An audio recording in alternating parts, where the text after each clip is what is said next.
आकाशवाणी गोरखपुर से प्रादेशिक समाचार।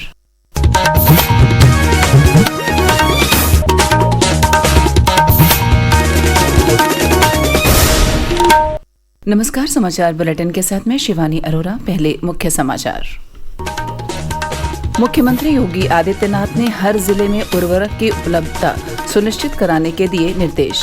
कृषि मंत्री सूर्य प्रताप शाही ने कहा, खाद की जमाखोरी और कालाबाजारी करने वालों पर हो रही है कड़ी कार्यवाही।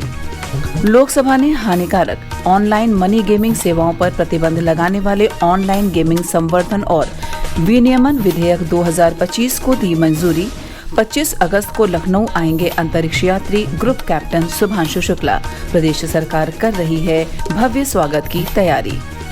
और उत्तर प्रदेश लोक सेवा आयोग यूपीपीएससी ने लागू की वन टाइम रजिस्ट्रेशन OTR में मोबाइल नंबर और ईमेल आईडी में संशोधन की व्यवस्था। अब समाचार विस्तार से। मुख्यमंत्री योगी आदित्यनाथ ने किसानों को भरोसा दिलाया है कि प्रदेश में कहीं भी उर्वरकों की कमी नहीं है। उन्होंने कहा कि किसानों के लिए पर्याप्त मात्रा में खाद उपलब्ध है। ऐसे में किसान खाद का अनावश्यक भंडारण न करें। मुख्यमंत्री ने जिलों में तैनात अधिकारियों को समय समय पर निरीक्षण करने, किसानों से संवाद स्थापित करने और समस्याओं का निस्तारण करने का निर्देश दिया है। इसी क्रम में कल प्रदेश के कृषि मंत्री सूर्य प्रताप शाही ने प्रेस वार्ता में बताया कि खाद की जमाखोरी और कालाबाजारी करने वालों पर कड़ी कार्रवाई की जा रही है। हम लोगों ने अब तक 1196 फुटकर विक्रेताओं के लाइसेंस निरस्त किए। यहाँ पर ये कमियां पाई गई, वो हाई प्राइस किए हुए थे या टैगिंग कर रहे थे, ऐसे लोगों के खिलाफ कार्रवाई हुई है। 132 थोक विक्रेताओं के खिलाफ हमने नोटिस जारी किया है, जिसमें से 13 को निलंबित किया गया है, 4 के लाइसेंस निरस्त हो। 93 लोगों के खिलाफ हम लोगों ने FIR दर्ज किया है। लोकसभा में ऑनलाइन गेमिंग संवर्धन और विनियमन विधेयक 2025 पारित कर दिया गया है। यह विधेयक ई स्पोर्ट्स और ऑनलाइन सोशल गेम्स को प्रोत्साहित करने और हानिकारक ऑनलाइन मनी गेमिंग सेवाओं पर प्रतिबंध लगाने के बारे में है। विधेयक का उद्देश्य युवाओं और कमजोर वर्ग को ऐसे खेलों के प्रतिकूल प्रभाव से बचाना है।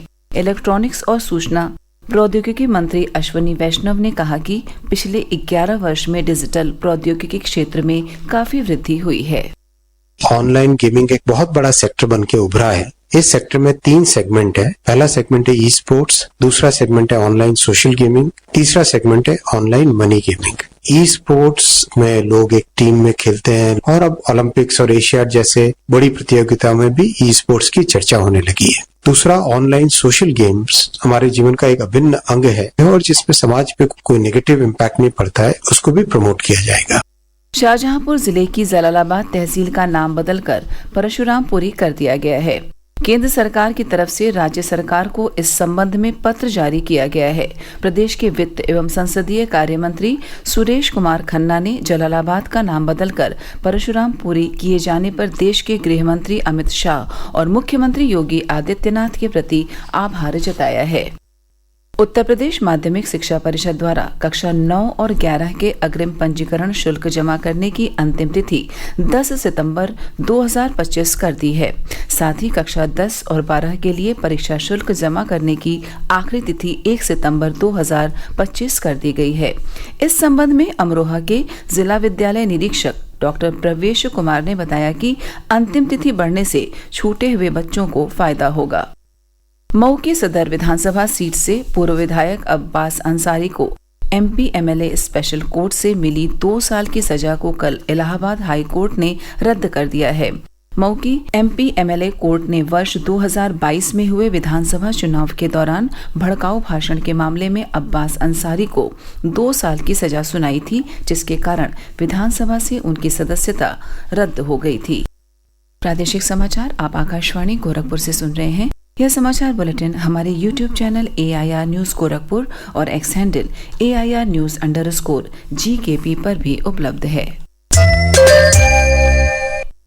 अंतरिक्ष यात्री ग्रुप कैप्टन शुभांशु शुक्ला 25 अगस्त को लखनऊ आएंगे। 17 महीनों के बाद लखनऊ आ रहे शुभांशु के स्वागत के लिए चौधरी चरण सिंह एयरपोर्ट पर कई गणमान्य लोगों के साथ बड़ी संख्या में स्कूली बच्चे भी उपस्थित रहेंगे।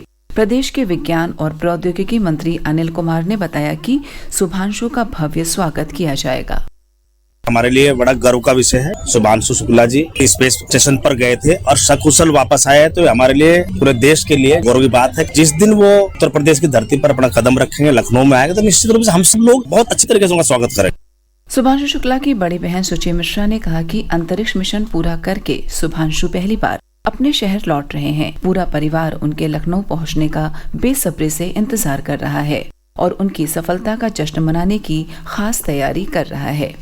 उत्तर प्रदेश लोक सेवा आयोग यूपी पीएससी की परीक्षाओं में शामिल होने के लिए वन टाइम रजिस्ट्रेशन OTR को लेकर आयोग ने अभ्यर्थियों को बड़ी राहत दी है। अभ्यर्थी अब OTR में मोबाइल नंबर और ईमेल आईडी गलत दर्ज होने पर उसे संशोधित कर सकेंगे। अभी तक इन दोनों विवरण में संशोधन की सुविधा उपलब्ध नहीं थी। राज्यपाल आनंदीबेन पटेल कल आगरा में डॉक्टर भीमराव अंबेडकर विश्वविद्यालय के 51वें दीक्षांत समारोह में शामिल हुई। समारोह में उन्होंने मेधावी छात्रों को पदक प्रदान किए। समारोह को संबोधित करते हुए राज्यपाल ने छात्रों से जल संरक्षण करने का आह्वान किया।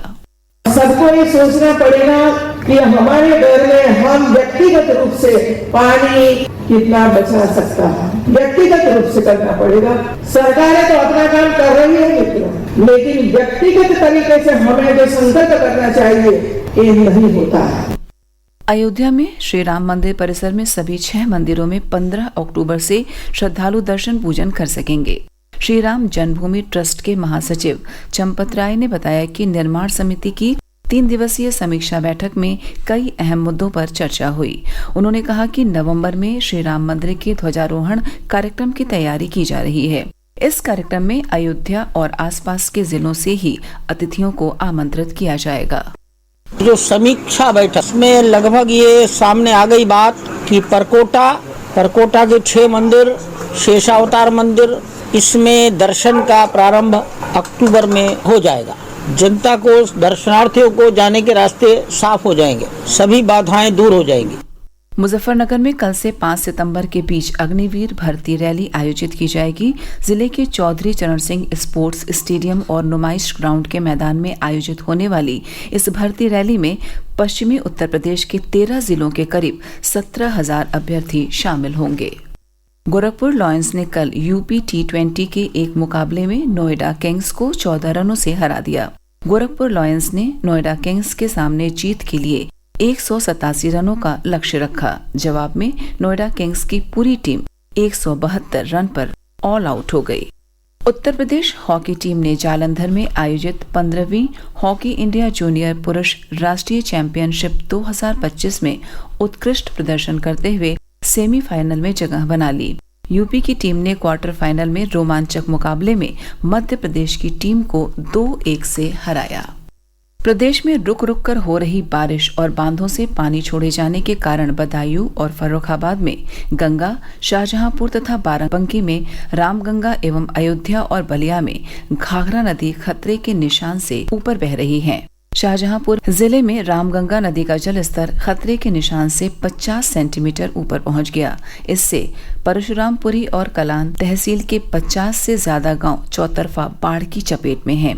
वहीं बिजनौर जिले में बैराज से 1,55,000 क्यूसेक पानी छोड़े जाने से अमरोहा में भी गंगा का जलस्तर तेजी से बढ़ रहा है।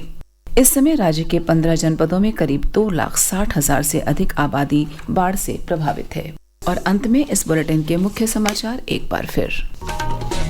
मुख्यमंत्री योगी आदित्यनाथ ने हर जिले में उर्वरक की उपलब्धता सुनिश्चित करने के दिए निर्देश।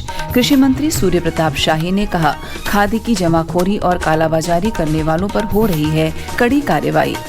लोकसभा ने हानिकारक ऑनलाइन मनी गेमिंग सेवाओं पर प्रतिबंध लगाने वाले ऑनलाइन गेमिंग संवर्धन और विनियमन विधेयक 2025 को दी मंजूरी। 25 अगस्त को लखनऊ आएंगे अंतरिक्ष यात्री ग्रुप कैप्टन शुभांशु शुक्ला। प्रदेश सरकार कर रही है भव्य स्वागत की तैयारी। और उत्तर प्रदेश लोक सेवा आयोग UPPSC ने लागू की वन टाइम रजिस्ट्रेशन OTR में मोबाइल नंबर और ईमेल आईडी में संशोधन की व्यवस्था।